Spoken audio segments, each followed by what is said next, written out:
যে রান্নার রও জানে না সে রান্নাঘরে কি করছে। রান্নার মনোযোগ না ভাঙে আগন্তুকের দিকে তাকালো, চোখ সরিয়ে ও আবার রান্নায় ধ্যান দিল। জান রান্নাঘরে ঢুকে নায়রাকে আবারও জিজ্ঞেস করে, কিরে কিছু জিজ্ঞেস করেছি তো? নায়রা ফ্রাই প্যানে পাস্তা নাড়তে নাড়তে জবাব দিল, চোখ থাকলে দেখে নে। নায়রা বুঝে পায় না একটা মানুষ কতটা নির্লজ্জ হলে এভাবে ফের জেসে কথা বলতে আসে। কই দেখি কি রান্না করেছিস? যদিও জান নায়রার থেকে অনেক লম্বা, তবু উপহাস করার জন্য মাথায় একটুখানি উঁচিয়ে কথাটি বলল। নায়রাকে চুপ থাকতে দেখে জান আবারও বলে, পাস্তা? তা মুখে দেয়া যাবে তো? নায়রা রান্নায় হাত চালিয়ে বলল, আমি তোর গেলার জন্য বানাচ্ছি না, আমি খেতে পারলেই হলো। জান ট্রাউজারের পকেটে হাত গুজে বলল, আমার রুমে 1 কাপ কফি বানিয়ে দিয়ে আসিস, আমি অনেক টায়ার্ড। নায়রা এবার জানের দিকে অগ্নিদৃষ্টি নিক্ষেপ করে বলে, আমি কি তোর চাকর? নায়রা যেন চোখ দিয়ে জানকে ভৎস করে দেয়। যে জান ক্রিমিনালদের গুলি করে মারে, যাকে ডিপার্টমেন্টের সবাই ভয় পায়, সে জান কেন যেন নায়রার এ রূপ দেখে ভয় পাচ্ছে। সে তো রান্নাঘরে নিজেই কফি বানিয়ে নিতে এসেছিল। একটু আগে পুলিশ স্টেশন থেকে এসে গোসল করার পর থেকে জানের প্রচুর পরিমাণে মাথা ব্যথা করছিল।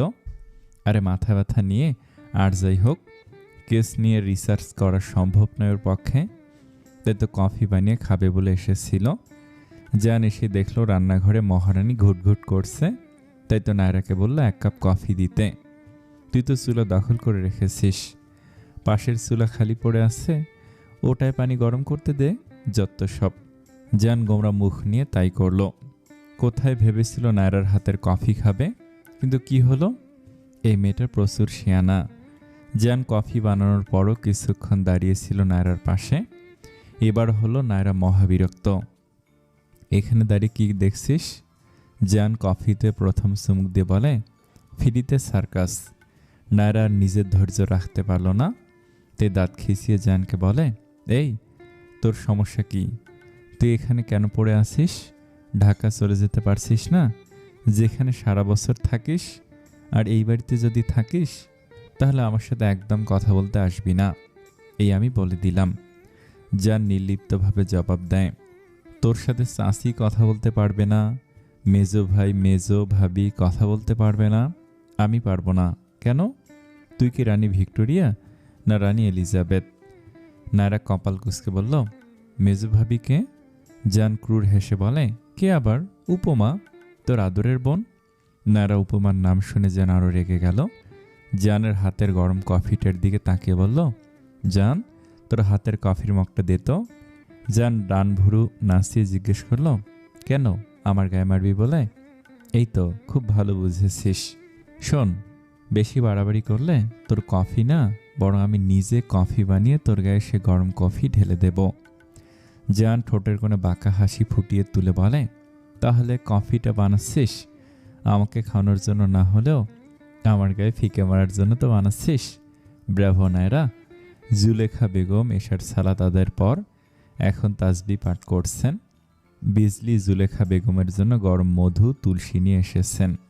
জুলেখা বেগম ফজরের পর আর এশার পর তুলসী মধু খান।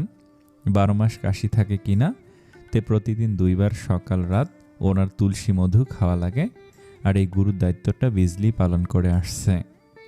অবশ্য ওর বাড়ির কাজ বলতে দিদার খেদমত করা, সঠিক সময়ে ঔষধ খাওয়ানো, আর মাঝে মধ্যে নায়রার হুকুম পালন করা।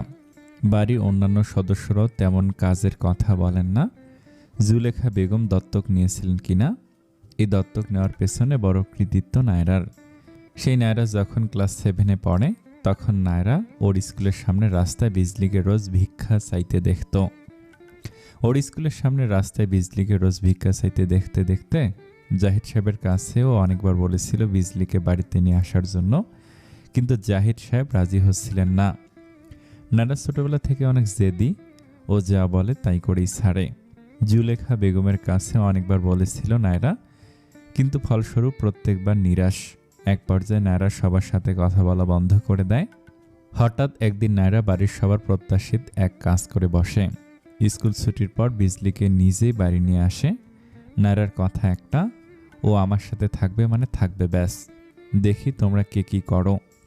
সেই যে নায়রা বিজলিকে নিজের ঘরে নিয়ে ভেতর থেকে খিলকা দিল, সেই খিলকা খুলেছিল জুলেখা বেগম আর জাহিদ সাহেবের স্বীকারোক্তি নিয়ে।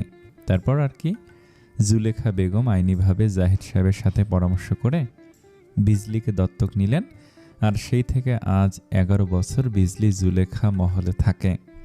সেই সময় 7 বছরের বিজলি না এত কিছু বুঝত, আর না তার বাবা মা ছিল যারা ওকে আগলে রাখবে। ওর বাবা মাও ছিল না, বরং ঘরও ছিল না। রাতে ঘুমতো রাস্তার পাশে, আর দিনে ভিক্ষে করত। আর কোনো দোকানে খাবার চাইতো, দোকানদার সময় হলে খেতে দিত, আর সদয় না হলে না। এই যে এত কষ্টের মধ্যে যখন নায়রা ওকে রাজপ্রাসাদ তুলল, বড় বাড়িতে এনে 3 বেলা ভালো খাবার দিয়েছিল, নতুন নতুন জামা কাপড় দিয়েছিল, ছোট্ট বিজলি নিমিষে যেন ওর অতীতের সব কষ্ট, অভুক্ত দিনগুলোর কথা ভুলে গিয়েছিল। নায়রাকে নিজের বড় বোনের স্থানে বসায়। ও তো বেশ ভালো আছে, সে নায়রা ওকে পড়াচ্ছেও। ওর পড়ালেখার যাবতীয় খরচ নায়রায় দেয়। আগে জাহিদ সাহেব খরচ দিল, নায়রা জবে থেকে ফ্রিল্যান্সিং করে ইনকাম করা শুরু করলো, তবে থেকে বিজলির পড়ালেখায় যাবতীয় খরচ নায়রা বহন করে। বিজলি জানে ওর নায়রা আপু যতটা বাইরে থেকে কঠোর হোক না কেন, ভেতর থেকে ততটাই নরম। সেই নায়রা আপুর সাথে এমন হলো। শুভ্র ভাইয়া এটা কেন করলো? নায়রা আপু তো দেখতেও সুন্দর, আর মানুষ হিসেবে যথেষ্ট সুন্দর মনের। নায়রার দুর্বিষহ অবস্থার জন্য দায়ী উপমা। সেজন্য উপমার উপরেও ক্ষোভ জন্মেছে বিজলির মনে। এ কেমন বোন উপমা? কই, বিজলি হলে তো এসব পারত না। বিজলির সাথে তো নায়রার আত্মীয়তার সম্পর্ক নেই, যেখানে উপমা নায়রার নিজের ফুফাতো বোন। কি ভাবছিস রে বিজলি? জুলেখা বেগমের এই প্রশ্ন বিজলির মস্তিষ্কে তীরের ফলার মতো আঘাত হানে। সহসা বিজলি ইতিউতি কিছু না ভেবে মুখ ফসকে বলে, নায়রা আপুর কথা। জুলেখা বেগম রিনরিনে গলায় জিজ্ঞেস করে, ওকে নিয়ে কি ভাবছিলি? বিজলি আমতা আমতা করে বলে, আপুর সাথে এমন হতে হলো। আপুর বিয়েটা শুভ্র ভাইয়ের সাথে হলে কত ভালো হতো। আপুর সাথে এটা ঠিক হয়নি। জুলেখা বেগম ভুরু কুঁচকে আবারও জিজ্ঞেস করলেন, নায়রা কি এই বিষয়ে আর কোনো কথা বলেছে তোর সাথে? বিজলি ডায়বামে মাথা নেড়ে বলল, না, আপু আমার সাথে তো দূর, কারোর সাথে বোধহয় এ নিয়ে একটা কথা বলেনি সেদিনের পর। কোন দিন? ওই যে যেদিন শুভ্র ভাইয়া আর উপমা আপু বাড়িতে আসলো সেদিন। জুলেখা বেগম কিছু একটা ভেবে বললেন, আচ্ছা তুই এখন যা, আমি তাসবিহ পড়ছি। বিজলি মাথা নাড়িয়ে ঘর থেকে চলে যায়। জুলেখা বেগম ভাবছেন, শুভ্র উপমা বাড়ি আসার পর আমি একটা বারও নায়রার সাথে কথা বললাম না। দেখি কাল সকালে আমি যাব ওর সাথে কথা বলতে। কে জানে আমার নাতনিটার মনের কি অবস্থা। খাবার টেবিলে বসে সবাই রাতের খাবারের অপেক্ষা করছে। কিছুক্ষণ পর জাফর সাহেব এসে বসলেন খাবার টেবিলে। খাবার টেবিলে বসে একবার আর চোখে জানকে দেখে নিল। জাফর সাহেব জানেন জান এখন কোনো কথাবার্তা ছাড়াই খাবার টেবিল থেকে উঠে যাবে। সে কিছুতেই বোঝে না তার ছোট ছেলে এমন একরোখা কেন হয়েছে। শুধু একটা ভুলের শাস্তি এত বড়? কই, জাফর সাহেব তো কখনো দুই ছেলের মধ্যে তফাৎ করেন না। যতই তার অতীতের কিছু ভুলে অন্যায় থাকুক না কেন, দুই ছেলের সবসময় ভালোই চেয়ে এসেছেন তিনি। জাফর সাহেব যা ভেবেছিল ঠিক তাই হলো। যেন অনুভূতিহীন হয়ে খাবার টেবিল থেকে উঠে দাঁড়ালো। সবাই ওর দিকে জিজ্ঞাসা সূচক দৃষ্টিতে তাকিয়ে আছে। এর মাঝেই জাফর সাহেব প্রশ্ন করে বসলেন, কি হলো? টেবিল ছেড়ে উঠে যাচ্ছ কেন? খাবে না? জান কপাল কুঞ্চিত করে রাশভারী কণ্ঠে বলে, সে জবাব তো আমি আপনাকে দিতে বাধ্য নই। জাহিদ সাহেব পাশ থেকে জানের উদ্দেশ্যে গম্ভীর কণ্ঠে বললেন, ভদ্রভাবে কথা বলো, উনি তোমার বাবা হয়। জান জাহিদ সাহেবের দিকে তাকে ফিসেল হেসে বলল, বাবা? হঠাৎ ভাইয়ের পক্ষ নিচ্ছেন? ব্যাপারটা কি শুনুন। আপনাদের সবাইকে আমি ভালোভাবে চিনি, সুবিধাবাদী লোকজন সব। নাহিদ টেবিল থেকে উঠে দাঁড়িয়ে অগ্নি ক্রোধান্বয়ে বলে, শুদ্ধ, তুই কিন্তু বাড়াবাড়ি করছিস। আমার বাবাকে কি বললি তুই? এটা নিজের বাবাকে অসম্মান করিস বলে কি আমার বাবাকে অসম্মান করবি? এক্ষুনি ক্ষমা চাই আমার বাবার কাছে। জান তাসসিলের সাথে বলল, সিরিয়াসলি বড় ভাই, তুই এটা কিভাবে বললি? এতগুলো বছরও বুঝলি না আমি এই লোকটাকে বাবা হিসেবে মানি না। তুই আবার বলছিস এই লোকটা আমার বাবা? Nice jokes. জাফর সাহেব গর্জে উঠলেন। বড় হয়ে বেয়াদব হবি কে জানতো? যদি জানতাম তাহলে তোকে জন্মই দিতাম না। জান এবার তুলনামূলক উচ্চস্বরে বলে, হ্যাঁ হ্যাঁ আমি বেয়াদব, আপনার মতো লোকের কাছে আমি বেয়াদব, কারণ আমি যে উচিত কথা বলি। জাহিদ সাহেবেরও রাগ হচ্ছে ভাইপোর এমন দুর্ব্যবহার দেখে, তাই তিনি ধমকে জানকে বললেন, অনেক হয়েছে শুদ্ধ, খাবার সময় অন্তত একটু শান্তি দাও, আর ঝামেলা পাকিও না। তুমি তোমার ঘরে যাও, তোমার খাবার উপরে পাঠিয়ে দেওয়া হবে, যাও অশান্তি করো না। শাহিদা বানু মরিয়ম বেগমকে বললেন, মরিয়ম তুমি তোমার ছোট ছেলের জন্য খাবার নিয়ে যাও, আমি বাকিদের খাবার দিয়ে দিচ্ছি। মরিয়ম বেগম শাহিদা বানুর কথায় সায় দিল, ভেটো দিয়ে বসলো জান। শাহিদা বানুর দিকে তাকিয়ে গম্ভীর কণ্ঠে বলে, না চাচি, এই মহিলার কোনো প্রয়োজন নেই আমার জন্য কষ্ট করে খাবার ঘরে দিয়ে আসার। জান কিছুক্ষণ থামে, অতঃপর নায়রার দিকে তাকিয়ে বলে, এই নায়রা, তোর খাওয়া শেষে আমার জন্য খাবার নিয়ে আসিস। এটুকু বলে জান গটগট করে উপরে চলে যায়। সে সাথে পাশে ফেলে রাখা অনেকগুলো মানুষের কৌতূহলী দৃষ্টি। নায়রার দিকে সবাই জিজ্ঞাসুক দৃষ্টিতে তাকিয়ে আছে। কি থেকে কি হয়ে গেল সে এতক্ষণ ধরে চুপচাপ বাপ চাচা আর ভাইয়া জানের এসব অহেতুক তর্ক বিতর্ক দেখছিল। ও বরাবরই বড়দের ঝামেলার মধ্যে যায় না, তাই এতক্ষণ যাবত নীরব দর্শকের ভূমিকায় পালন করে এসেছে। ছোটবেলা থেকেই নায়রা চাচা আর তার বখে যাওয়া ছোট ছেলে জানের এমন দ্বন্দ্ব দেখে অভ্যস্ত। তাছাড়া নাহিরও জানকে কিছু কথা শুনিয়েছে জাহিদ সাহেবের সাথে এমন বেয়াদবির জন্য, তাই নায়রা আর জানের সাথে কথা বাড়ায়নি। কিন্তু কোত্থেকে কি ঝগড়াঝাটির এক অসমাপ্তি রেখা টেনে জান নায়রাকে কেন সকলের সামনে এভাবে বলল ঘরে খাবার পাঠিয়ে দিতে। আর কেউ ছিল না বাড়ির? যে নায়রার সাথে জানের এত রেশারেশি, সেই নায়রাকে এভাবে অর্ডার করলো বেপরোয়া জেদি ছেলে জান। সবাই ভাবলোটা কি? এসব ভাবতে ভাবতে নায়রা মাথা তুলে তাকিয়ে দেখে বাড়ির প্রত্যেকটা সদস্য কৌতূহলী দৃষ্টিতে নায়রার দিকে তাকিয়ে আছে। সকলে এমন দৃষ্টি দেখে নায়রা থতমত খেয়ে বলে, এভাবে কি দেখছে সবাই? আজব, খিদে লেগেছে, দ্রুত খেতে দাও। নায়রার পাশ থেকে কিংজা ফিসফিসে বলে, আপু, তোমার চাচিকে খাবার পাঠাতে নিষেধ করে তোমাকে এভাবে বলল কেন শুদ্ধ ভাইয়া? আরও অনেকেই তো ছিল। নায়রা কটমটি কিংজাকে বলল, থাপ্পড় চিনিস? নায়রার কথা শুনে কিংজার মুখটা বেলুনের মতো চুপসে গেল। সেই সাথে মনে মনে শুধু আওড়ালো, আমি ভবিষ্যতে তোমার ভাবি হব, আর তুমি আমাকে থাপ্পড় মারার কথা বলছো? দোষটা আসলে তোমার না, দোষটা তোমার ভাইয়ার। মাঝে মধ্যে মনে হয় মেরে মাথা ফাটিয়ে দেই। নায়রা কিংজার দিকে ভুরু কুচকে তাকে বলল, আমি নিয়ে গবেষণা করা বাদ দিয়ে খা, খাবার ঠান্ডা হয়ে যাচ্ছে। কিংজা মুখ গোমড়া করে বলল, খাচ্ছি। তুমি কি খেয়ে শুদ্ধ ভাইয়ের জন্য খাবার নিয়ে যাবে? নায়রার চোখ পাকিয়ে বলল, ও যা বলবে তাই কি আমি শুনতে হবে নাকি? না খেয়ে থাকলে না খেয়ে থাকবে, তবু আমি ওর জন্য খাবার নিয়ে যেতে পারবো না। নিদ্রামগ্ন প্রহর, স্তব্ধ গভীর নিশিরাত, বাইরে পূর্ণিমার চাঁদ তিথির আধারে রূপালী দ্যুতি ছড়াচ্ছে। বিভিন্ন কীটপতঙ্গের সুই সুই ডাক কর্ণকুহরে ভেসে আসছে থেকে থেকে। জানালার সফেদ রঙা পর্দাটা শিরস্থানচ্যুত হচ্ছে বাইরে থেকে আগত দক্ষিণা হাওয়ার দরুন। চাঁদের পূর্ণিমা আলো পর্দা ঠেলে জানালা গলিয়ে অন্ধকার ঘরটিকে আলোর দিশা জানান দেয়। সেই জানালার ধারে দাঁড়িয়ে কিংজা সারাদিনের জমিয়ে রাখা সব কথা উজাড় করে বলছে তার মনের মানুষটিকে। মুঠোফোনের অপর প্রান্তের ব্যক্তিটাও যেন প্রশান্ত। আচ্ছা, অনেক হয়েছে, আমি এখন রাখছি, ঘুম আসছে, ঘুমাবো। কিংজার এরূপ কথায় নাহিরের কপালে অসন্তুষ্টির ভাঁজ পড়ল।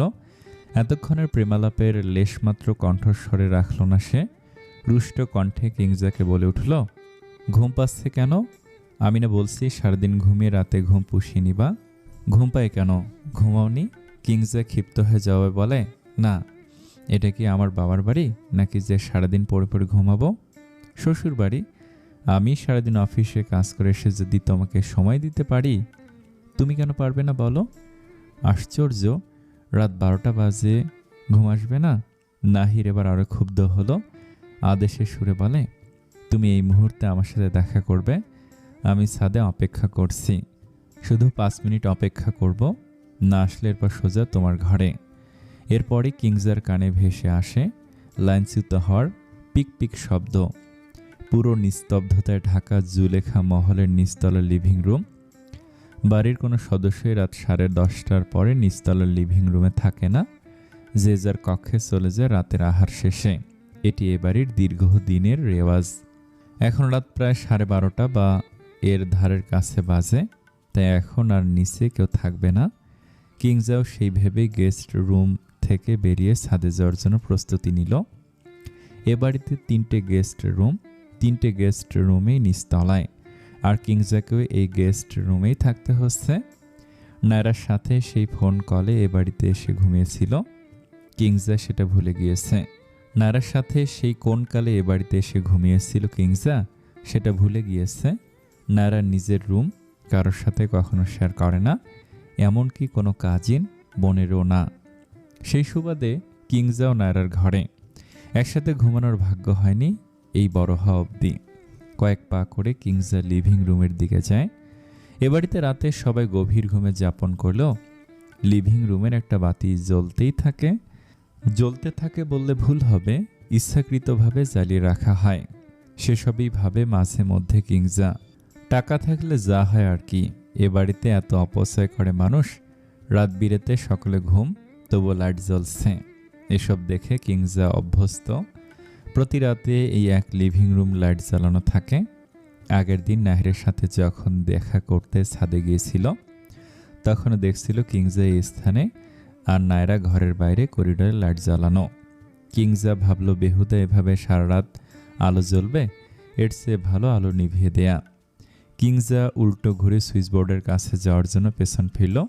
যা গেল, ধরা পড়ে গেল। কিংজা আমতা আমতা করে রান্নাঘরে দাঁড়িয়ে থাকা মেয়েটিকে বলল, বিজলি তুমি এখানে কি করছো?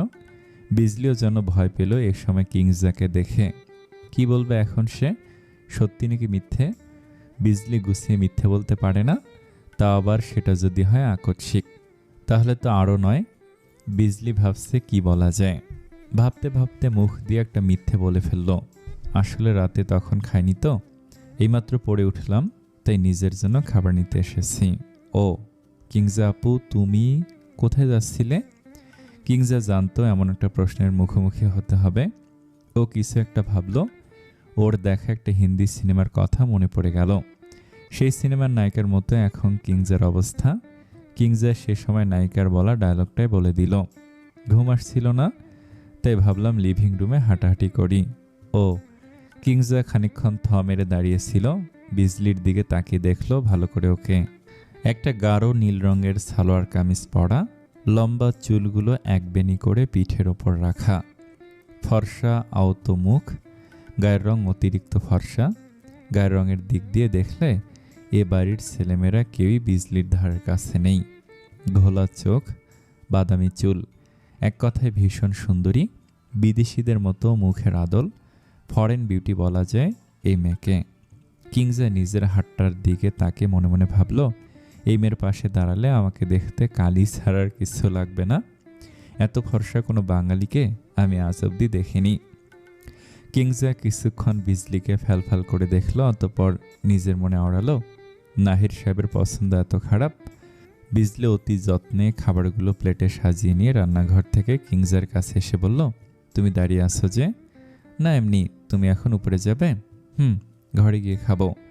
কিংজা কিছুক্ষণ ভাবলো, ঘরে যাবে তারপর খাবে? জেগে থাকবে তার মানে? এই অবস্থায় ছাদে যাওয়া ঠিক হবে না, আমি বরং আমার ঘরে যাই।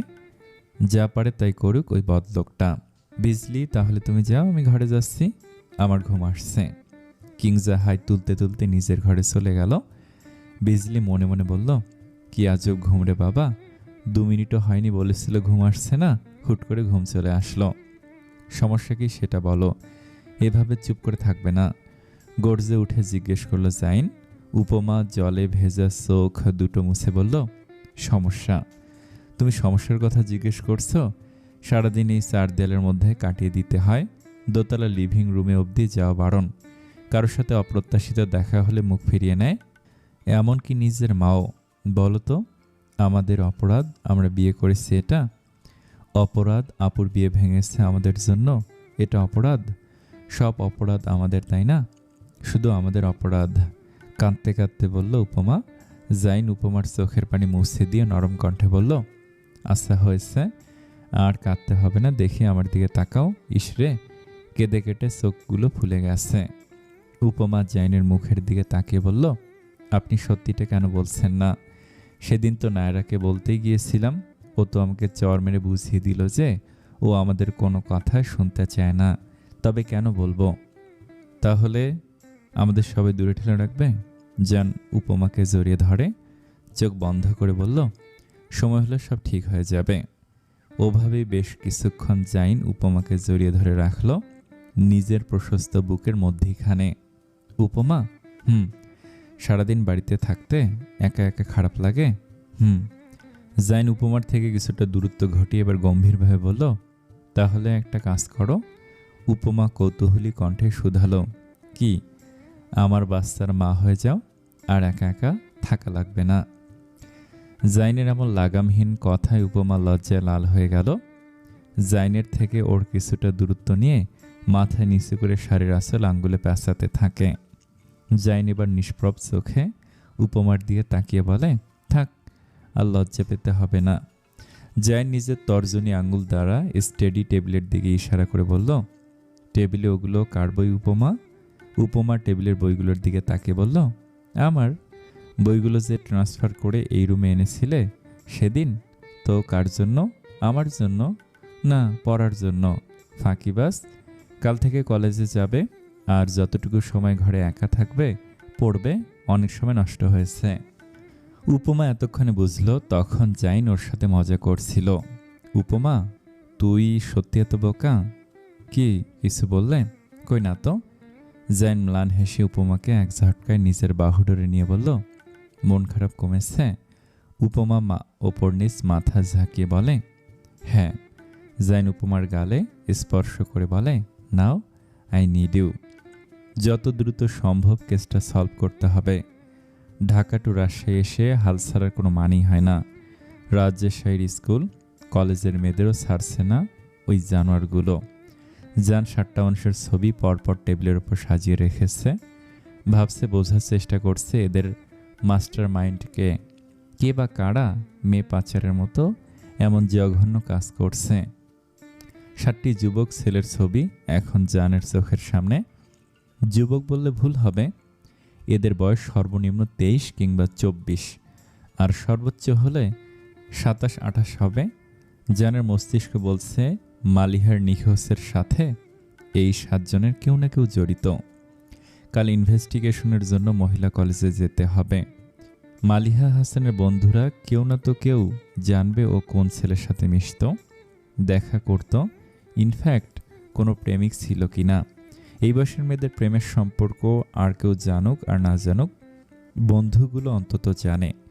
জানের এটাই ভরসা, মালিহার বান্ধবীরা ওর ব্যাপারে অজানা তথ্য দিতে পারবে যেটা ওর বাবা মা পারেনি। 7 জনের ছবিগুলো গুছিয়ে একটি ছোট্ট ব্যাগে রেখে দিল।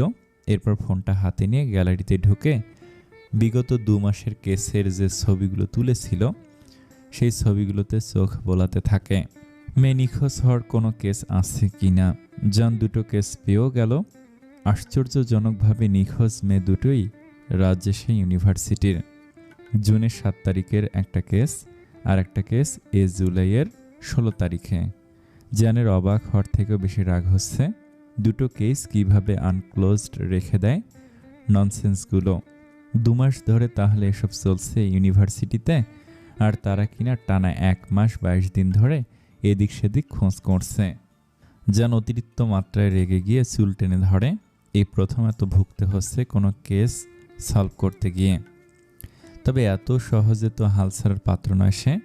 শুরু থেকে যে এফোর্ট দিয়ে এসেছে এবং ওর গোটা টিম এত কাছে এসে হাল ছাড়ার কোনো প্রশ্নই ওঠে না। জানের মাথায় কাজ করছে না। এদিকে রেগে গিয়ে রাতের খাবারও খায়নি। খিদে লেগেছে খুব। জানের ঘরে কোনো শুকনো খাবারও নেই যে এখন খেয়ে পেটটা ঠান্ডা করবে। জান দেয়াল ঘড়ির দিকে তাকিয়ে দেখল রাত 12:53 বাজে। একদম হুট করে জানের মন মস্তিষ্ক জুড়ে নাড়া ভর করল। তখন তো রাগের বশীভূত হয়ে জান সকলের সামনে এক প্রকার হুকুমই করেছিল নায়রাকে। এখন বুঝতে পারছে সকলের সামনে ওকে খাবার এনে দেওয়ার কথা বলা ঠিক হয়নি। জান জানেও নায়রা কখনই ওর জন্য দরদ দেখিয়ে যত্ন করে খাবার প্লেটে সাজিয়ে খাবার নিয়ে আসবেও না। এটা ওর কাছে আকাশ কুসুম কল্পনা। জান ম্লান হেসে বলে, আর কত জ্বালাবি নায়রা। হাতে ফোনটা নিয়ে জান ফেসবুকে নায়রার অ্যাকাউন্ট সার্চ দিল। একদম শুরুতেই নায়রার অ্যাকাউন্টটা চোখে পড়ল ওর। ফেসবুকে নায়রার সাথে জানের অ্যাড নেই, ওর অ্যাকাউন্টের প্রোফাইলটাও লক করা। জান কিছু একটা ভাবল। ওর মস্তিষ্ক এখন সম্পূর্ণ ঠান্ডা। খানিক আগের উত্তেজনা, চিন্তা, চেতনা সব কর্পূরের মতো উড়ে গিয়েছে। পার্থিব জীবনে সব কিছু ওর কাছে তুচ্ছ ঠেকে। বেকুল মন শুধু সেই মেয়েটিরই দেখা পেতে চায়, তার কণ্ঠ শুনতে চায়, তার শ্বাস প্রশ্বাসের উষ্ণতা পেতে চায়, আর সকল দ্বন্দ্ব বিবাদকে পাশে সরিয়ে বলতে চায় চাঞ্চল্য হৃদয় তার হৃদয় হরণীকে ওই গোল্ডেন 3টে ওয়ার্ড, আই লাভ ইউ। জিয়ান ফোনের স্ক্রিনে নায়রার অ্যাকাউন্টের দিকে তাকে অস্ফুটে বলে, আমি তোকে ভালোবাসি নায়রা, ট্রাস্ট মি, একবার আমার হয়ে যা, পৃথিবীর সব সুখ আমি 2 হাতে করে এনে দেব তোকে। জান ফোনটা হাত থেকে রেখে দেয় একপাশে, তার গলা শুকিয়ে আসছে। একটু আগের খিদেটাও আর নেই, নিজেকে দেউলিয়া মনে হচ্ছে। জান সোফা থেকে ওঠে, পানির বোতল নিয়ে এক নিঃশ্বাসে সবটুকু পানি পান করে। না, এই অস্থিরতা কমার নয়, এর আগেও কমেনি। জান আর কিছু ভাবতে চাইছে না। ও নায়রার সাথে দূরত্ব চায় না, ও চায় নায়রার নিকট থাকতে। যতটুকু নিরেট থাকলে নায়রা শুনতে পারবে জানের হৃদস্পন্দন। দরজার ঠকঠক শব্দে জানের হুঁশ ফেরে। মনে প্রশ্ন জাগে, এই রাতে কে দরজায় নক করে? জান দরজা খুলে দিয়ে বিস্ময়ের সাথে জিজ্ঞেস করে, এত রাতে তুই? কি উত্তর নেই কেন মুখে? তুই এই অসময়ে কেন এসেছিস বিজলি? ক্রোধান্বিত শ্যামলা মুখে রক্তিম আভা ধারণ করেছে। জানের এমন ধমকে মিয়ে গেল বিজলি। মাথা নিচু করে দৃষ্টি রাখে হাতের থালার দিকে। ভয়, সংকোচ, অনুভূতি, উত্তেজনা সবকিছু সামলাতে কষ্ট হচ্ছে এই একরত্তি মেয়ের। এই লোকটার সামনে আসলেই বিজলির বুকের মধ্যে উথাল পাথাল শুরু হয়ে যায়। হাত পা ঠান্ডা হয়ে আসে, মনের গুছিয়ে রাখা কথাগুলো এলোমেলো হয়ে যায়। বিজলি সব বোঝে, জানে। বিজলি জানত জান ওকে ধমকাবে। ভয় ছিল মনে, তবুও সেই ভয়কে পরোয়া না করে বিজলি তার শুদ্ধ ভাইয়ের জন্য খাবার নিয়ে আসে। নইলে যে না খেয়েই রাত পার করবে বাউন্ডেলে জেদি লোকটা। শুধু মায়ার টানে এমন একটা কাজ করে বসেছে বিজলি। এই মায়া জিনিসটা বড্ড খারাপ, সহজে কাটিয়ে ওঠা যায় না। জান বিরক্তিতে কপাল ভাঁজ করে রেখেছে। আবারও জলদ গম্ভীর কণ্ঠে বলে, শোন, এই অহেতুক সময় অপচয় করার সময় আমার নেই বিজলি। কথাটা বলে জান দরজা লাগিয়ে দিতে চায়। বিজলি তৎক্ষণাৎ কম্পিত কণ্ঠে বলে, শুদ্ধ ভাইয়া, আপনি তো রাতে কিছু না খেয়ে তখন চলে এসেছিলেন, তাই খাবার পাঠিয়েছে ছোট চাচি। জান বিজলির হাতের দিকে তাকায়। একটা ঢাকনা দেয়া খাবারের প্লেট ওর হাতে। মরিয়ম বেগম জানের জন্য খাবার পাঠিয়েছে এই মেয়েকে দিয়ে? বিশ্বাসযোগ্য নয় ব্যাপারটা। জান সন্দিহান দৃষ্টিতে তাকিয়ে আছে বিজলির দিকে। বিজলি মাথা নিচু করে রেখেছে। ভয় হচ্ছে ওর এই লোকটা আবার চিল্লিয়ে বাড়ির সবাইকে না জড়ো করে। জান সেসবের কিছুই করল না, শুধু গম্ভীর মুখে বলল, এই মাঝরাতে আমার খিদে নেই। জান ঠাস করে বিজলির মুখের উপর দরজা লাগিয়ে দিল। মেজাজটা চটে গেল আবার। এই মেয়েকে কি সে বলেছে আদিক্ষেতা দেখে খাবার আনতে? আবার কেমন মিথ্যে কথা বলে দিল মুখের ওপর। জান কি জানে না মরিয়ম বেগম কেমন ধরনের মহিলা? সব জানা আছে ওর। মরিয়ম বেগমের সব মহব্বত যে তার শুভ্রের জন্য তা জান খুব ভালো করেই জানে। কিন্তু ওই মেয়ের মতলব ভালো লাগলো না জানের। মাঝরাতে এত কিসের ঠেকা পড়েছে বিজলির যে জান খায়নি, তাই খাবার নিয়ে চলে আসলো। কই, যাকে বলেছিল সে তো আনলো না, আর সে আনবেও না। দরজার অপর প্রান্তে বিজলি তখনও ঠায় দাঁড়িয়ে আছে। ওর অক্ষি কোটর জলে টলমল করছে। আঁখি পল্লব ফেললেই যেন অশ্রুরা সেখান থেকে গড়িয়ে পড়বে। বিজলি আর দাঁড়ালো না। বাম হাতের পিঠ দিয়ে চোখ বেয়ে গড়িয়ে পড়া পানি মুছে ঘুরে দাঁড়ালো খাবার রান্নাঘরে রেখে আসার জন্য। পেছনে ঘুরে তাকাতেই যেন বিজলি ঝটকা খেল। মাথার ওপর যেন আকাশ ভেঙে পড়ল। নায়রা আপু, নায়রা আপু এখানে? নায়রা 2 হাত ভাঁজ করে সূক্ষ্ম দৃষ্টিতে বিজলির দিকে তাকিয়ে আছে নির্বিকার ভঙ্গিতে। বিজলি ভীতু হয়, হাত কাঁপছে, মনে হচ্ছে হাতের প্লেটটা এক্ষুনি হাতের ওপর থেকে পড়ে যাবে। বিজলি এগিয়ে নায়রার কাছে আসলো। সে তার নায়রা আব্বুকে বোঝার চেষ্টা করছে, রেগে রয়েছে কিনা বিজলি বুঝতে পারল না। নায়রা তখনও গভীর দৃষ্টি দিয়ে বিজলিকে পরখ করতে থাকে। হাতে খাবারের প্লেট, জানের ঘরের সামনে দাঁড়িয়েছিল বিজলি। নায়রার তীক্ষ্ণ মস্তিষ্ক একটা ইশারাই দিচ্ছে। বিজলি আগে আগে সাফাই দিয়ে বলে, আসলে আপু। নায়রা বিজলিকে থামিয়ে দিয়ে বলল, প্লেটটা নিচে রেখে আমার রুমে যা বিজলি, ফার্স্ট। নায়রা ধারালো কণ্ঠে বলে কথাটি। কিংজা দরজা খুলতে বলেছি আমি। নাহির কিংজার দরজার সামনে দাঁড়িয়ে আছে। কিংজা দরজা খুলবে না তো খুলবেই না। নাহিরও কম নাছরবান্দা নয়, এক নাগারে কল দিচ্ছে তো আবার দরজাও ধাক্কাচ্ছে। এক পর্যায়ে কিংজা হার মানে নাহিরের জেদের কাছে। দরজা খুলে দেওয়ার সঙ্গে নাহির ঘরের ভিতর প্রবেশ করল। নাহির বিছানার উপর বসে হাঁপাচ্ছে। কিংজার হাসি পেল, মনে মনে বলল, এইটুকুতেই অবস্থা নাহির সাহেব, বিয়ের পর কি করবেন? নাহির তা খেয়াল করে রুষ্ট কণ্ঠে বলে, হাসছো কেন মেয়ে? খুব ভালো লাগছে তাই না? কিংজা হাসি থামিয়ে নাহিরের পাশে বসল। অতঃপর বলল, আমি আপনাকে নিয়ে আর পারি না, এত রাতে না আসলেই নয়। নাহির রেগে মুখ ঘুরিয়ে অন্যদিকে নেয়। কিংজা ওনার এমন বাচ্চামো দেখে আবারও নীরবে হাসল। বাবা সাহেব দেখে রেগে বোম হয়ে রয়েছে।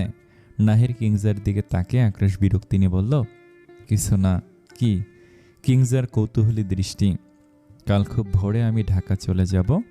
ঢাকার হেড অফিসটা তো আমাকেই দেখতে হয়। আর কদিন ম্যানেজারের উপর সব দায়িত্ব রেখে দিই বল? তাই কালই চলে যেতে হবে। কিংজা আহত দৃষ্টিতে নাহিরের দিকে তাকায়। কি বললেন উনি? কাল ভোরেই চলে যাবে? আবার দূরত্ব, আবার অপেক্ষা। দূরত্ব আর অপেক্ষা, এই দুটো কেন দেখা দেয় বারবার কিংজাকে? কিংজার মনে মেঘ জমে। নাহির ওর চিবুক তুলে কিংজার দিকে তাকায়, এরপর গোল ফ্রেমের চশমাটা চোখ থেকে সরিয়ে দিয়ে বলে, এই নয়নে আমি শুধু ভালোবাসাই দেখি। এই নয়নে আমি আমার স্বপ্নগুলো দেখি। নাহির নেশালো দৃষ্টিতে কিংজার ওই নয়নজোড়াতেই তাকিয়ে আছে, পড়তে চাইছে প্রিয়তমার চোখের ভাষা। তখন বললেন না যে চলে যাবেন? ভাবলাম সামনাসামনি এসে বিদায় নেই। কালি যাও জরুরি? আর্জেন্ট। নাহির কিংজার আরও কাছে আসে, ঠোঁটটা ক্রমশ মুখের কাছে নিয়ে আসে। কিংজা নাহিরের পরবর্তী পদক্ষেপ বুঝেও বাধা দেয় না। আজ কেন জানি না বাধা দিতে ইচ্ছে করছে না। নাহির আলতোভাবে ঠোঁট ছল কিংজার কপালে। কিংজা চমকিত হয়, অবাক হয়ে নাহিরের চোখে চোখ রাখে। নাহির ম্লান হেসে বলে, আগের দিনে ঠোঁটের হাল বেহাল করেছিলাম, তাই আজ ছাড় দিয়েছি। কিংজা কিছু বলে না, চুপ করে শুধু মানুষটিকে দেখতেই থাকে। নাহির আবারও বলে, এর পরের বার রাজশাহী এসে আমি বাবা মাকে তোমার কথা বলবো। আমারও আর ব্যাচেলার লাইফ ভালো লাগে না। কিংজা এবার বলল, আবার কবে আসবেন? এইবার আসলে খুলনা বেড়াতে যাবেন। কেন, তুমি চলে যাবে? তো আমারও ভার্সিটি আছে। আর কতদিন থাকবো? এবার বলুন কবে ফিরবেন আবার? আনুমানিক 3 মাস, এরপর আসবো। নায়রার গ্রাজুয়েশন কমপ্লিট হয়ে গেলে ওর বিয়ে দিতে হবে। ওর বিয়ে দিয়ে আমি তোমার কথা বলবো বাড়িতে। বড় ভাই হিসেবে দায়িত্ব আছে তো। বোনের বিয়ের বয়স হয়েছে, ওর বিয়ে না দিয়ে নিজে কিভাবে বিয়ে করি? আচ্ছা তাহলে এখন ঘরে গিয়ে ঘুমান, কাল তো খুব ভোর ভোর বের হবেন বললেন। কয়টা রওনা দিবেন? ফ্যাকাশে মুখ নিয়ে জিজ্ঞেস করে কিংজা। 6টায়। নাহির ঠিক ভোর 6টায় চলে গিয়েছে। নাহির চলে যাবে বলে শাহিদা বানু খুব ভোরেই আজ যে সকালের নাস্তা তৈরি করেছে। নাহির যাওয়ার আগে দিদা, মা, বাবা, বোনের সাথে দেখা করে রওনা দিয়েছে। আশ্চর্যজনক হলো, কিংজাও নাহিরকে শেষবার দেখার জন্য সকাল সকাল উঠেছে। নাহির কিংজাকে দেখে বুঝেছে যে কিংজা কাল রাতে নির্ঘুম ছিল। ও চোখের ইশারায় সান্ত্বনা দেয় কিংজাকে। নারা আগে থেকে জানতো তার একমাত্র ভাইয়া চলে যাবে, নাহিরই বলেছিল ওকে। তাই নায়রাও ভাইকে বিদায় দেওয়ার জন্য 6টার আগে ভাগেই উঠেছে সে। ভাইয়া যখন ব্রেকফাস্ট করছিল, ভাইয়ার ঠিক পাশের চেয়ারে নায়রাও বসে হাই তুলছিল। হাই তুলবে নাইবা কেন? রাত 3টের দিকে ঘুমিয়ে 5:30টায় ওঠা কি 4টেখানি কথা? নাহির খাওয়া শেষে ব্যাগপত্র গুছিয়ে গাড়ির কাছে আসে। দিদা, বাবা, মা, বোন সবাই ছিল। আর একজনও ছিল আড়ালে। ছাদে দাঁড়িয়ে বিদায় দিচ্ছিল কিংজা নাহিরকে। নাহিরও চোখের ভাষায় বিদায় জানায়। তার প্রিয়তমাকে। নাহির গাড়িতে বসে নায়রাকে বলে, মনে থাকে যেন, যা বললাম, এবার কিন্তু আমি রাজশাহী এসেই তোর বিয়ে দেব। নায়রা রিনরিনে গলায় বলে, ভাইয়া একদম মজা করবি না। নাহির স্মিতে হেসে বলল, মজা করছি না রে বোন, মজা করছি না। জুলেখা বানু বড় নাতির কাছে এসে নাতির মাথায় দোয়া পড়ে ফু দিয়ে দেয়। আর শাহিদা বানু তো মন খারাপ করেই রয়েছে, ছেলে চলে যাবে তাই। এটা অবশ্য প্রতিবারই করে থাকেন তিনি। নাহির মায়ের দিকে তাকে বলে, আচ্ছা এত মন খারাপের কি আছে বলো তো, প্রতিবার কিন্তু ভালো লাগে না মা এইসব। জাহিদ সাহেব এবার তারা দিয়ে বলে, আরে ছেলেটাকে তোমরা যেতে দাও তো, দেরি হয়ে যাচ্ছে তোর, সেটা বোঝাও মাকে, এমন মন খারাপ দেখে যেতে ভালো লাগে না একদম। জাহিদ সাহেব তার স্ত্রীকে হতাশ হয়ে বললেন, শাহিদা তুমি আর শুধরাবে না তাই না? মায়ের মন তোমরা ছেলেরা কি বুঝবে। নাহির এবার সকলকে বিদায় দিয়ে চলে যায়। নাহির গাড়ির জানালা দিয়ে বাড়ির ছাদের দিকে তাকিয়ে দেখতে থাকে মেয়েটিকে। যতক্ষণ পর্যন্ত দেখা যায় ততক্ষণ কিংজাও স্থির দৃষ্টিতে তাকিয়েছিল চলমান সাদা রঙের গাড়িটির দিকে। একটা সময় পর গাড়িটা মিলিয়ে যায় অদূরে। পুরো ক্লাস তাকিয়ে দেখছে শাহিনকে। প্রায় সপ্তাহখানেক বাদে আজ ও ভার্সিটিতে এসেছে। সবাই শাহিনকে দেখলেও দেখছে না শুধু নায়রা, ওর ইচ্ছে করছে না শাহিনের দিকে তাকাতে। কোনো এক অজানা কারণে ও নিজেকে অপরাধী মনে করছে। ক্লাসমেট সবাই শাহিনের কাছে গিয়ে কথা বলছে। নায়রাও একবার কথা বলতে ইচ্ছে হলো শাহিনের সাথে, তবে অপরাধ বোধের কারণে ও পারল না। চুপচাপ বসে আছে নিজের সিটে। পাশে দোয়েল নায়রাকে বলল, চল একবার কথা বলে আসি শাহিনের সাথে। ইচ্ছে করছে না। দোয়েল কপাল কুঁচকে জিজ্ঞেস করলো, কেন, কি আজব? ইচ্ছে করছে না তার জন্য কারণ থাকা লাগবে? ক্লাসে সবাই কিন্তু কথা বলছে, তোরও যাওয়া উচিত। আর তাছাড়া, নায়রা জিজ্ঞাসু দৃষ্টিতে তাকে জিজ্ঞেস করলাম, আর তাছাড়া কি? শাহিনের এই অবস্থার জন্য তুই দায়ী? আমি বলছি না, অন্যরা বলছে। নায়রা তাকায় শাহিনের দিকে। নায়রা তাকাতেই শাহিন চোখ সরিয়ে নেয়। শাহিনের সুটাম শরীরের নীল রঙের টি শার্ট তামাটে বর্ণের হলেও ভালোই মানিয়েছে ওকে শার্টটি। ক্লাস টপার, অনেক মেয়ের ক্রাশও বটে। নায়রা সেসবই দেখছিল আর ভাবছিল, এত মেয়ে থাকতে নায়রাই কেন। নায়রা মন স্থির করলো ভার্সিটি শেষে কথা বলবে শাহিনের সাথে। পুরো ক্লাসে যে শাহিন কতবার নায়রার দিকে তাকিয়েছে তা শাহিনের অজানা। নায়রাকে দেখার মধ্যে কোনো ক্লান্তি আসে না শাহিনের। শাহিন ম্লান হাসল, আপন মনে বলল, এই পৃথিবীতে মনে হয় এতটা নিঃস্বার্থভাবে কেউ তোমাকে ভালোবাসতে পারবে না নায়রা, যতটা আমি তোমাকে বেসেছি এবং এখনও বেসে যাচ্ছি। আমি 100% শিওর। শাহিন একটা দীর্ঘশ্বাস ফেলল, না পাওয়ার দীর্ঘশ্বাস। ভার্সিটির গেটের সামনে দাঁড়িয়ে অপেক্ষা করছে নায়রা। প্রচুর গরম পড়েছে ইদানিং। এই গরমে সূর্যের নিচে দাঁড়িয়ে থাকা জ্যানতেন কথা নয়, তবুও নায়রা অপেক্ষা করছে শাহিনের দেখা মিলল অবশেষে। শাহিন নায়রাকে দেখেছে, তবুও সে চায় এড়িয়ে যেতে। শাহিনের সাথে রুদ্ধ আর আরমানও আছে। ও তাদের সাথে গল্প করতে করতে গেটের বাইরে আসলো। শাহিন, একটা সুমিষ্ট কণ্ঠস্বর কর্ণকুহরে আসতেই পা থামিয়ে দেয়। ওভাবে দাঁড়িয়ে থাকে। নায়রা এগিয়ে এসে শাহিনের সামনে দাঁড়ালো। শাহিন দেখছে নায়রাকে, কতদিন পর এই মুখটা দেখলো ও। দুজন দুজনের দিকে তাকিয়ে আছে। রুদ্ধ আর আরমান দুইজন চোখাচোখি করে ইশারা করে, যার অর্থ এই নায়রার আবার কি হলো। এরপর রুদ্ধ আর আরমান দুজন ওদের থেকে দূরে সরে আসলো। এই প্রথম নায়রা নিজের ইচ্ছায় কথা বলতে চাচ্ছে শাহিনের সাথে। অবশেষে মন গলল তবে। নায়রা ইতস্তত করছে। শাহিন ম্লান হেসে তাই নিজেই বলল, কেমন আছো নায়রা? ভালো, আমি সবটা শুনেছি, তুমি এটা না করলেও পারতে। শাহিন জানে নায়রা কি বলছে, তবু জিজ্ঞেস করে, কি না করলেও পারতাম? এই যে সুইসাইড করতে গিয়েছিলে। শাহিন নীরবে হেসে বলে, তাতে তোমার তো কিছুই না। আমার কিছু হতো না যদি না তুমি আমার কারণে সুইসাইডের চেষ্টা করতে। আমি তো তোমার দোষ দেইনি, তুমি ভুল বুঝে এসব করেছ। আমার বিয়ে হয়েছে এটা ভুল তথ্য। শাহিন এবারও হেসে বলল, শুনেছি, আসলে আমি। নায়রা বোধ হয় আরও কিছু বলতে চেয়েছিল, কিন্তু একটা চেনা পুরুষালী কণ্ঠ শুনে বলতে পারল না নায়রা। জান ওর পেছনেই দুই হাত বুকে ভাঁজ করে দাঁড়িয়ে আছে, ওর দিকে শীতল দৃষ্টি নিক্ষেপ করে। নায়রা দেখে জান দাঁড়িয়ে আছে। ও একবার শাহিনের দিকে তাকায় তো একবার জায়ানের দিকে। জান নিশ্চয়ই আজও ওকে নিতে এসেছে। আগের দিন জায়ানের সাথে তেরামি করেছিল বলে রুদ্ধ আর আরমান ওর রাগের শিকার হয়েছিল। আর আজ যদি শাহিনের গায়ে হাত তুলে যান, নায়রা সেসব ভেবে আর কথা বাড়ায় না, চুপচাপ জানের কাছে যায়। শাহিন দেখলো জান কিছু একটা বলল নায়রাকে, এরপরে নায়রা গাড়িতে উঠে বসলো। রুদ্ধ আরমান ওর কাছে আসে। রুদ্ধ আতঙ্কিত হয়ে শাহিনকে বলে, দোস্ত তুই কিন্তু বেঁচে গিয়েছিস, ওই ছেলেটার হাতের থাপ্পড় খাওয়া থেকে বেঁচে গিয়েছিস, আর ইউ লাকি। শাহিন কৌতূহলী হয়ে জিজ্ঞেস করে, তুই চিনিস ছেলেটাকে? কে হয় নায়রার? আরমান বলে, সেটা জানি না, কিন্তু ছেলেটা যে কি জোরে থাপ্পড় মারতে পারে তা জানি।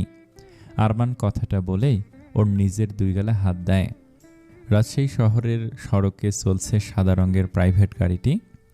এই শহরের রাস্তা লং ড্রাইভের জন্য কিংবা খুব সকালে মর্নিং ওয়ার্কের জন্য একদম পারফেক্ট। নায়রা সেসব দেখছে জানালা দিয়ে বাইরে তাকিয়ে। জান ড্রাইভ করছে, সে সাথে মাঝে মধ্যে মিরর গ্লাস দিয়ে নায়রাকে দেখছে।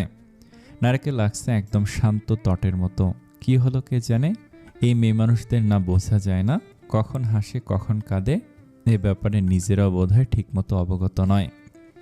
জান সূক্ষ্ম নজরে নায়রাকে একপল দেখে, অতঃপর সামনে তাকিয়ে পুনরায় ড্রাইভিংয়ে মনোযোগ দিয়ে রাশভারী কণ্ঠে বলে, এত গুড গার্ল কবে থেকে হলি? নাকি ভাই চলে যাওয়ার শোকে কাতর? নায়রা জানের দিকে তাকায়। জান মুখভঙ্গি স্বাভাবিক, সামনে থেকে গাড়ি চালাচ্ছে। নায়রা জানকে দেখছে, নিজ মনে বলল, এই হতচ্ছাড়া চলে যাচ্ছে না কেন? জান ভাবলেশীন হয়ে বলে, এভাবে তাকে কি দেখছিস? I know I am handsome. Naira এবার মিহিস্বরে বলল, ড্রাইভ করছিস, চুপচাপ ড্রাইভ কর, পরে একটা অ্যাক্সিডেন্ট হলে নিজে তো মরবি, সাথে আমাকেও নিবি। জান ফিসেল হেসে বলল, ভাই চলে যাওয়ার শোক পালন করছিস? গাড়ি থামা, আমি তোর সাথে যাব না। জান তৎক্ষণাৎ গাড়িতে ব্রেক কষল। একদম মাঝ রাস্তাতে গাড়ি থামিয়েছে ও। নায়রা দ্রুত গাড়ি থেকে নেমে গিয়ে রাস্তার পাশে দাঁড়ায়। ও এখন রিক্সা, অটো, সিএনজি যা পাবে তাতে করে বাড়ি যাবে। জানের সাথে আর কথা বলবে না ও, আর না পায়ে পা দিয়ে ঝগড়া করবে। এমনিতে নায়রা ছোটবেলা থেকে অপছন্দ করে জানকে। অপছন্দ করার জন্য কিছু যথাযথ কারণও আছে। 5 মিনিট পার হয়, 10 মিনিট পার হয়, কোনো রিক্সা, অটো, সিএনজি কিছুই পায় না নায়রা। এই ভর দুপুরে পাওয়া বিরল, যদিও কটা রিক্সা অটো পায় তাতে যাত্রী ছিল। জান এখনও গাড়ির মধ্যে ড্রাইভিং সিটে বসে আছে, তার ডান হাত স্টিয়ারিংয়ের উপরে রাখা। আচানক জানের ঠোঁটে খেলে গেল বাঁকা হাসি। হাসকি স্বরে বলে, দেখি এই ভর দুপুরে কীভাবে গাড়ি পেয়ে বাড়ি যাস? অত্যাধিক গরমে নায়রা আর পারছে না রাস্তার পাশে দাঁড়িয়ে থাকতে। অদূরে তাকিয়ে দেখে তাদের বাড়ির গাড়িটা এক সাইডে এখনও পার্ক করা রয়েছে। নায়রা ভাবলো যাবে, গাড়িতে গিয়ে বসবে, জেদ দেখিয়ে তো চলে আসলো, এখন কোনো কিছুই পাচ্ছে না ও। পরে আবার ভাবলো, কখনই যাব না, আমার কি আত্মসম্মান নেই নাকি? জানের কাছ থেকে বলবো, আমাকে বাড়ি নিয়ে চল। এভাবে আরও 10 মিনিট পার হয়। জান হাত ঘড়ির দিকে তাকিয়ে সময় দেখে না, এবার আর পারা যাচ্ছে না। অনেক সময় অতিবাহিত হয়েছে এই নায়রার জন্য। কোথায় জান ভাবলো নায়রা কোনো গাড়ি না পেয়ে ওর কাছে চলে আসবে, চল বাড়ি যাব, কিন্তু সেসবের বদলে হলো উল্টো, জানেরই যেতে হচ্ছে মহারানীকে গাড়ি অবধি আনতে। নায়রা তখনও ওভাবে দাঁড়িয়ে গাড়ি খুঁজছিল। জান ওর দিকে এগিয়ে এসে বলল, ঢং বাদ দিয়ে গাড়িতে গিয়ে বস, তার কোনো প্রয়োজন নেই, আমি একা একাই যেতে পারবো। জান তাচ্ছিলের হাসি এসে বলে, তা তো দেখতেই পাচ্ছি, আমার অনেক টাইম ওয়েস্ট করিয়েছিস। আমি কি তোকে বলেছি আমার জন্য গাড়ি নিয়ে বসে থাকতে? জান শীতল কণ্ঠে বলে, গাড়ি থেকে বস। না, নায়রার সে এক কথা।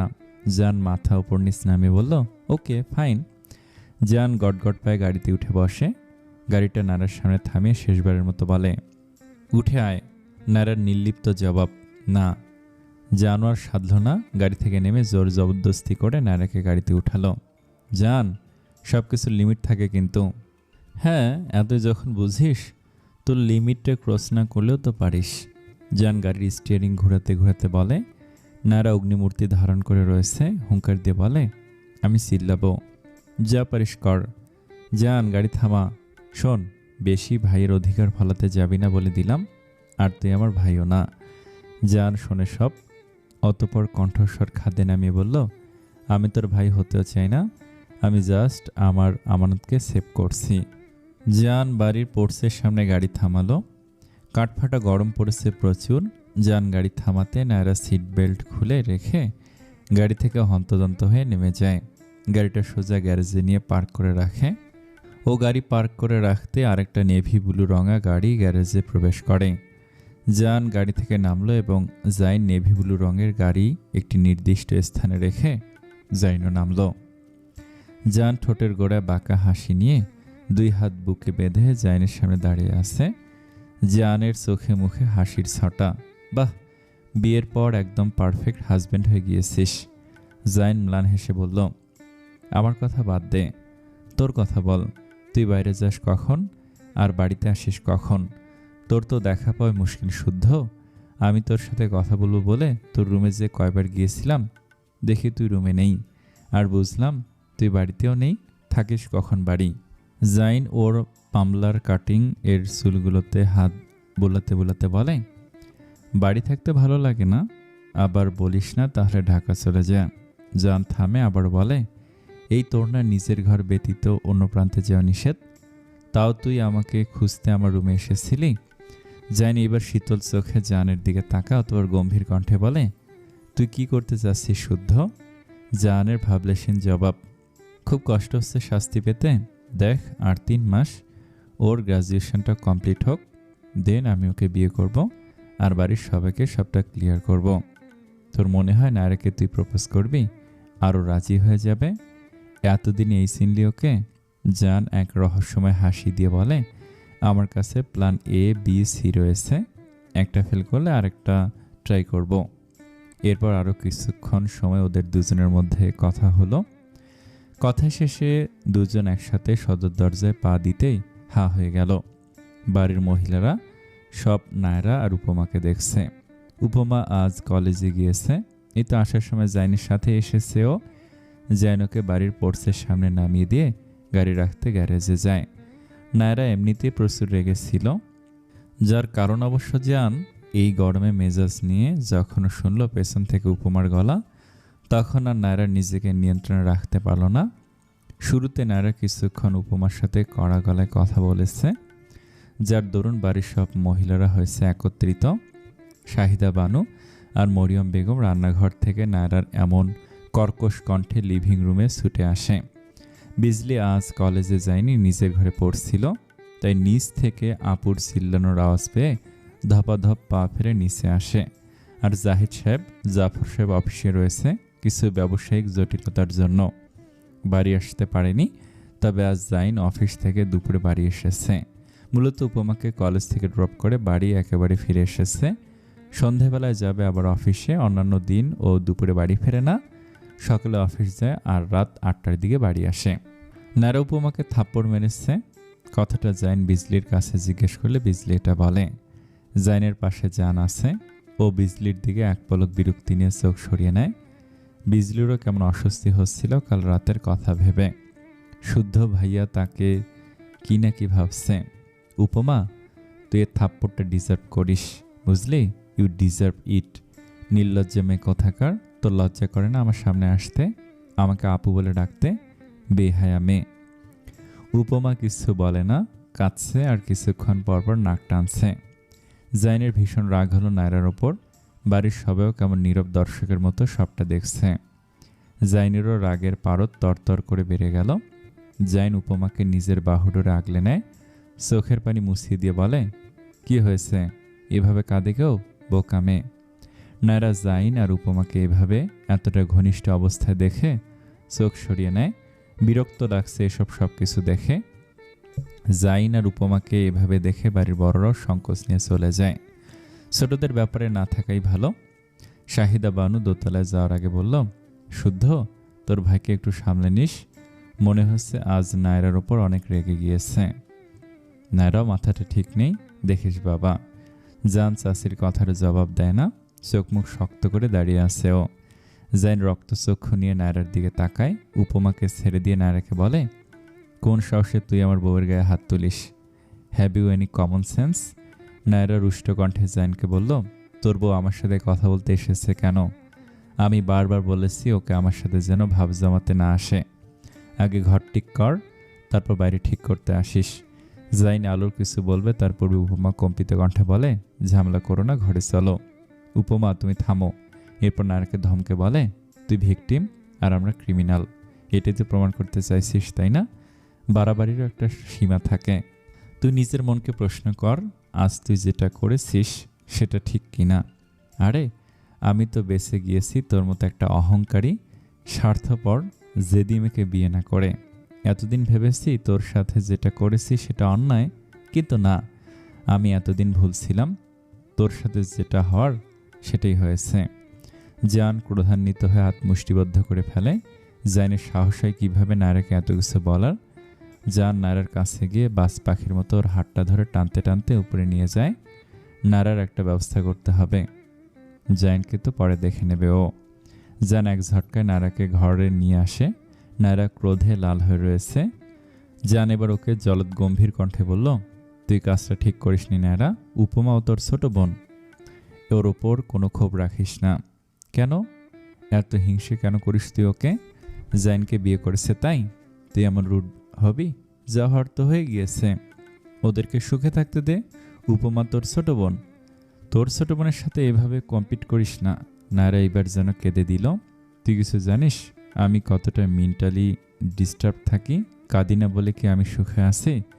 প্রতিবেশীরা সেদিনও কত কিছু বলল আমাকে নিয়ে। ক্লাসমেটরা সবাই জানতো আমার বিয়ে হওয়ার কথা ছিল সেদিন।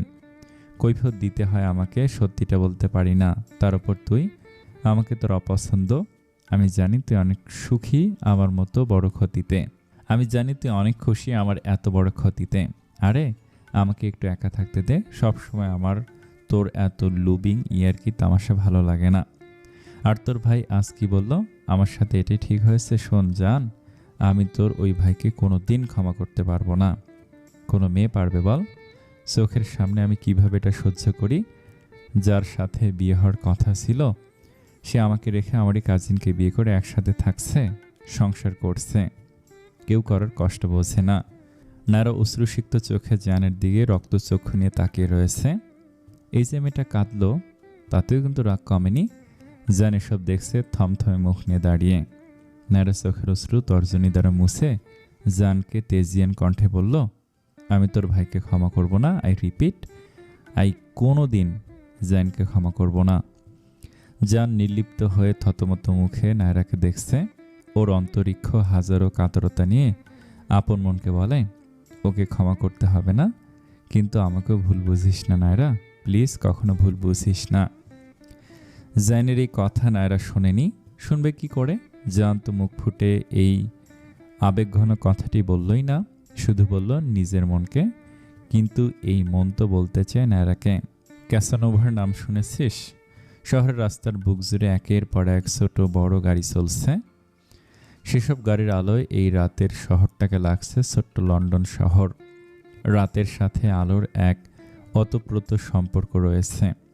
রাতের আধারের জন্যই আলো মানুষের কাছে এত মোহনীয় লাগে। বাস্তবতার যেন শেষ নেই এই শহরের মানুষদের, যে যার কাজে ব্যস্ত। শহরটির অন্যতম বড় 5 তারকা হোটেলের 3 তলার সবচেয়ে কর্নার সাইডে টেবিল বুক করে বসেছিল ওরা দুইজন। কাঁচের জানালা গলিয়ে ছাদ দেখছিল শহরের গাড়িগুলোর বেপরোয়া আনাগোনা। তন্মধ্যে জানের এমন উদ্ভট প্রশ্নে চোখ সরিয়ে বন্ধুর দিকে দৃষ্টিপাত করে ছাদ। ও বুঝতে পারছে না জান এমন অপ্রাসঙ্গিক প্রশ্ন কেন করলো ওকে। ও যতটা না জিজ্ঞাসুক দৃষ্টিতে জানের দিকে তাকিয়ে রয়েছে, তার চেয়ে আরও রহস্যময় রূপ নিয়ে জান ওর সামনে বসে আছে। দৃষ্টি মুঠোফোনের স্ক্রিনে নিবদ্ধ। সাত কোল্ড কফি ট্রে দ্বারা নাড়াতে নাড়াতে বলল, শুনেছি, কিন্তু ক্যাসানোভার কথা তুলছিস কেন? জান মুঠোফোনের স্ক্রিন থেকে দৃষ্টি সরিয়ে ছাদের দিকে তাকায়। এরপর জলদ গম্ভীর স্বরে বলল, যথাযথ কারণ আছে।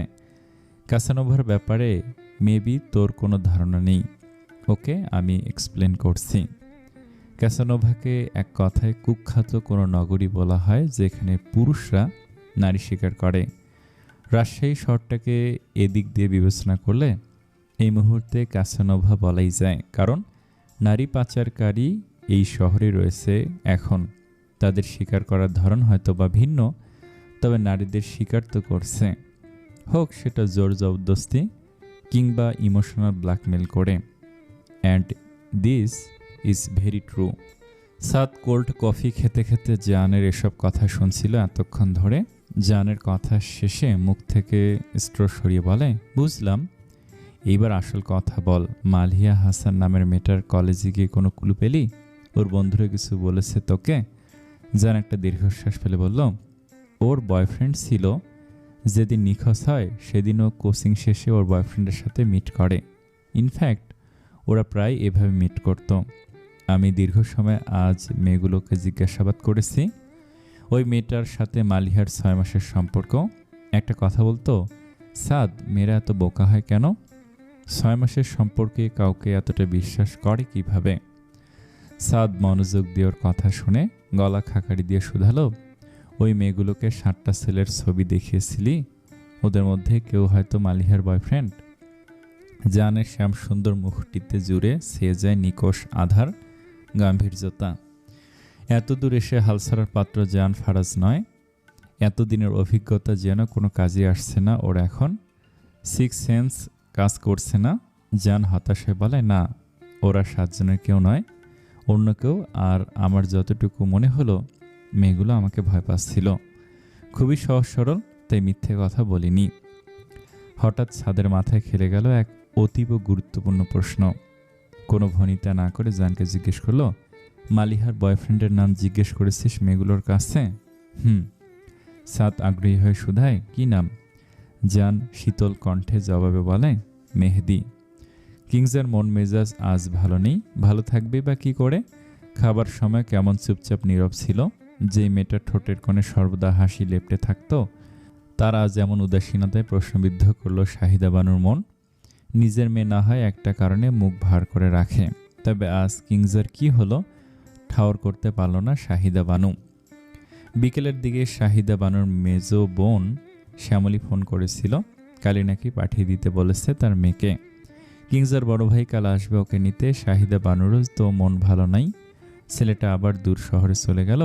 মায়ের মন তো শাহিদা বানু তার বোনকে বলেছিল আর কদিন থাকুক কিংসা আমাদের বাড়িতে, তারপর না হয় যাবে। কিন্তু কে শুনে কার কথা? কিংজায় নাকি থাকতে চাইছে না আর, তার ভার্সিটি আছে, সামনে ফার্স্ট ইয়ারের ফাইনাল সেমিস্টার। এক গাদা অজুহাত খালামণিকে দিয়ে দিল। নারার পাশে বসে মুখ ভার করে চুপচাপ খাচ্ছিল তখন রাতের খাবার কিংজা। ওপাশ থেকে শাহিদা বানু বলে বসলেন, কি হচ্ছে রে তোদের সব কিংজা? নাহির চলে গেল বিকেলে, তোর মা ফোন দিয়ে বলল তুইও নাকি কাল চলে যাবি। আবার শুদ্ধ তো মনে হয় কদিন বাদে চলে যাবে। আর কদিন থেকে জানা মা? মরিয়ম বেগম রান্নাঘর পরিষ্কার করছিলেন রাবেয়ার সাথে। জানের নাম শুনে ওনার মুখটা কালো হয়ে যায়।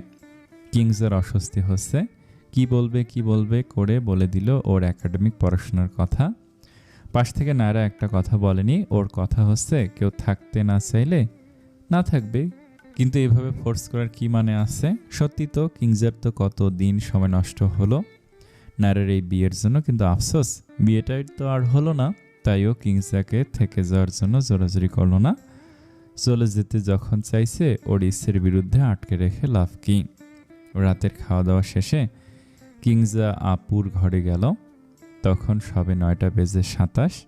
নায়রা তখন ক্রিস্টেন বুটলারের লেখা দ্য কমফোর্ট জোন বইটা পড়ছিল। ওর যখন খুব মুড অফ থাকে সে বেকিংয়ে কোনো আইটেম বানায়, নয়তো ইংরেজি বই পড়ে। কিংজা নায়রার পাশে বসে আবদার করে, এ আপু শোনো না, আজ দুইজন একটা মুভি দেখি একসাথে। নায়রা বইয়ের থেকে চোখ সরিয়ে শীতল দৃষ্টিতে কিংজাকে দেখছে। কিংজা ভেবেছিল নায়রা তাকে একটা জোরসে ধমকে বলবে, এই রাত বিরাতে ঢং করা বাদ দিয়ে ঘুমিয়ে পড় যা, আমার এসব মুভি দেখার ইচ্ছে নেই, ফ্রিল্যান্সিংয়ের কাজ বাদ দিয়ে। নায়রারও মুড অফ ছিল, কিভাবে অপমান করলো তখন জাইন ওকে। মনে পড়লো চোখ মুখ কুচকে নেয় ও। এখন ওর একটা রিফ্রেশমেন্টের প্রয়োজন। এসব নিয়ে আর ভাববে না, যা হবার তা তো হয়ে গিয়েছে। যত ভাববে তত নিজেই ডিপ্রেসড হবে। তাই নিজের মনকে উৎফুল্ল করার জন্য এখন বিনোদনের চেয়ে ভালো কোনো অপশন নেই। তাই মোটিভেটেড বই পড়ে মনকে এখন প্রফুল্ল করা সম্ভব না। তাই নায়রা কিংজার প্রস্তাবে নাকচ না করেই বলে, কি মুভি দেখবি? কিংজা অবাক হয়, সাথে আনন্দিত হয় ও। সারাদিনের মন খারাপকে এক নিমিষে ভুলে যায়। চাঞ্চল্যের সাথে বলে, তুমি তো রোমান্টিক মুভি দেখো না, হরর দেখবে? নায়রা মাথা নেড়ে বলে, ওসব না, হলিউডের কোনো কমেডি মুভি বল, আমার মুভি নিয়ে ধারণা কম। কিংস এবার তাড়াতাড়ি করে বলতে শুরু করলো, কতদিন পর আপুর সাথে মুভি দেখবে, খুব এক্সাইটেড হয়ে গিয়েছে ও। National Lampoon Van Wilder, Moonfall, the Hangover, Home Alone, ভিউডিট, গ্লি। নায়রা কিংসকে থামিয়ে দিয়ে বলল, বুঝেছি, অনেক মুভি দেখিস, এখন হোম অ্যালং মুভিটা সার্চ দে ল্যাপটপে।